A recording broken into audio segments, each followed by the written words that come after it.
Telugu మ్యాట్రిమోనీకి thanks చెప్పాలి. పెళ్ళంటేనే తెలుగు మ్యాట్రిమోనీనే. 26 సంవత్సరాల నమ్మకం, లక్షలాది సంతోషకరమైన వివాహాలు. తెలుగు మ్యాట్రిమోనీని డౌన్లోడ్ చేయండి.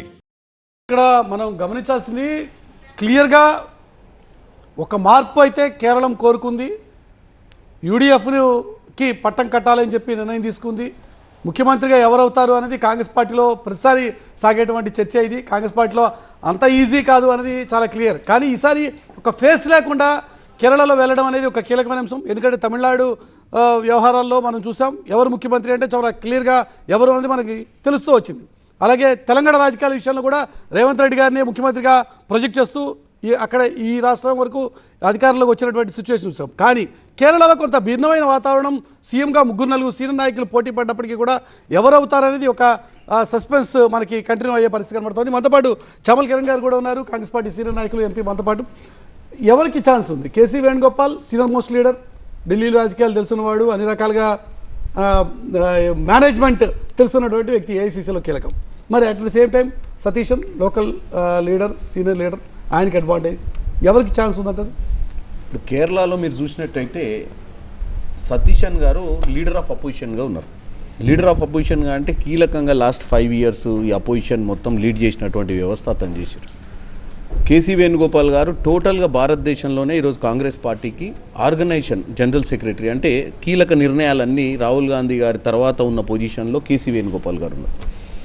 సో కేరళ రాజకీయాలలో ఎంపీలు చాలామంది ఈసారి ఎమ్మెల్యేలు నిలబడాలనుకోరు. అవుట్ ఆఫ్ నా తోటి ఎంపీలు చాలామందికి స్టేట్లో నిలబడాలన్న ఆసక్తి ఉండే, కాకపోతే కేసీ గారికి కూడా ఉండే. అయితే అప్పటికే ఏం చేసిరంటే ఒక నిర్ణయం తీసుకున్నారు, ఎంపీలు అందరూ కూడా ఈసారి నిలబడటానికి వీల్లేదని. కానీ కేసీ గారికి ఏంటంటే అన్యూన్యంగా ఇప్పుడు మీరు టీవీలో చూసినట్టయితే, ఇప్పుడు మనం అందరం గ్రౌండ్ని చూసినట్టయితే చాలా వరకు యాక్సెప్టెన్స్, అంటే కాంగ్రెస్ పార్టీలో ఎట్లుంటుందంటే సిఎల్పి మీటింగ్ ఒకటి పెడతారు. గెలిచిన తర్వాత ఎమ్మెల్యేలు అందరినీ కూడా పిలిచి 1 by 1 మాట్లాడటం జరుగుతుంది. మీకు ఎవరు కావాలి ముఖ్యమంత్రి క్యాండిడేట్, వాళ్ళు ఎవరి పేరు చెప్తే అధిష్టానం దానిపై మొగ్గు చూపిస్తుంది. ఎందుకంటే డెమోక్రటిక్ ప్రాసెస్లో నడుస్తుంది ఇక్కడ.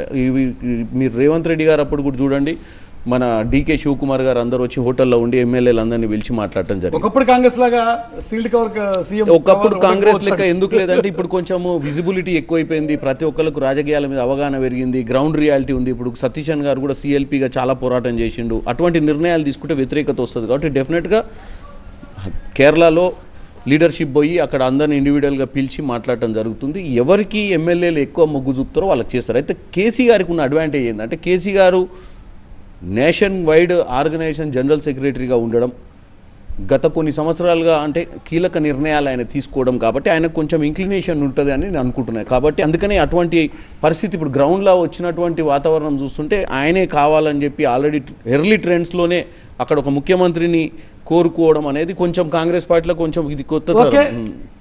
సో దాన్ని డెఫినెట్గా ఇప్పుడు అధిష్టానం ప్రాపర్ నిర్ణయం తీసుకుంటుంది. కేసీ గారు కీలక నాయకుడు. అవునన్నా కాదన్నా ఢిల్లీ రాజకీయాల్లో చక్రం తిప్పే వ్యక్తి కేసీ వేణుగోపాల్.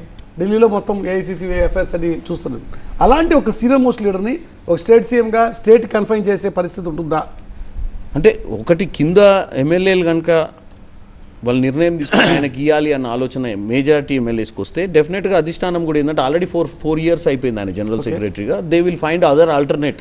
ఇప్పుడు చాలామంది సీనియర్స్ ఉన్నారు అక్కడ, సచిన్ పైలట్ గారు ఉన్నారు ఇంకా పొటెన్షియల్ లీడర్ జనరల్ సెక్రటరీగా. Next last time Ashok Gehlot గారు కూడా నిన్న మొన్న చర్చలలో ఉన్నారు. ఆయనను కూడా ఎందుకంటే కొంచెం నేషన్ వైడ్గా ఈరోజు చూస్తున్న ఎన్నికల తర్వాత కూడా కాంగ్రెస్ పార్టీ గేరప్ కావాల్సిన అవసరం ఉంది. అందుకే ఎన్నికలలో ముఖ్యంగా కేరళలో క్రియాశీలకం, అస్సాంలో క్రియాశీలకంగా కాంగ్రెస్ ఉన్నా కానీ అస్సాంలో 3rd time back to back, అంటే అస్సాం ఒకప్పుడు అస్సామే కాదు నార్త్ ఈస్ట్ అనేది కాంగ్రెస్కి ఒక కంచు కోట లాంటిది. అస్సాంలో గొగోయ్ గారు ఉన్నప్పుడు 3 times బ్యాక్ టు బ్యాక్ ముఖ్యమంత్రిగా ఉన్నారు. గొగోయ్ దగ్గర మంత్రిగా పనిచేసినటువంటి హేమంత బిశ్వ శర్మ ఈరోజు కాంగ్రెస్ పార్టీ నుంచి బయటికి వెళ్ళి అంతర్గత పోరు వల్లనే ఆయన బయటికి వెళ్ళి అసలు బీజేపీకి అక్కడ నార్త్ ఈస్ట్లో ఒక సోర్స్గా తయారైపోయినటువంటి హేమంత బిశ్వ శర్మ ఈరోజు 3rd time కూడా గెలవడం, దాన్ని బట్టి చూస్తే డెఫినెట్గా అక్కడ ఉన్నటువంటి పార్టీ అంటే గొగోయ్ గారి ఏదైతే గతంలో ముఖ్యమంత్రి, కానీ మనం కర్ణాటకలో చూస్తున్నాం.